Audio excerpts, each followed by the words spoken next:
അല്ലാഹുവേ ഞങ്ങളെ നീ സ്വീകരിക്കണേ അല്ലാഹ്, ഖബൂൽ ചെയ്യണേ അല്ലാഹ്.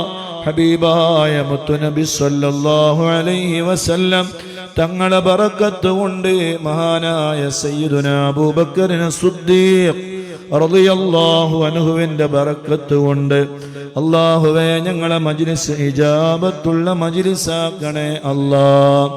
അല്ലാഹുവേ എന്തെല്ലാം നിയ്യത്ത് വച്ചിട്ടാണോ ലോകത്തിന്റെ നാനാദിക്കുകളിൽ നിന്ന് ഞങ്ങളെ മജ്ലിസുകളിൽ പങ്കെടുത്ത് ഖുർആൻ ഓതുന്നത്, ദിക്ർ ചൊല്ലുന്നത്, സ്വലാത്ത് ചൊല്ലുന്നത്, ഹദ്ദാദ് റാത്തീബ് ചൊല്ലുന്നത്, അസ്മാഉൽ ഹുസ്ന ഉച്ചരിക്കുന്നത്, ഒരാളെയും നീ ഖായിബാക്കല്ലേ അല്ലാഹ്, വെറുതെയാക്കല്ലേ അല്ലാഹ്, മുറാദ് ഹസുലാക്കണേ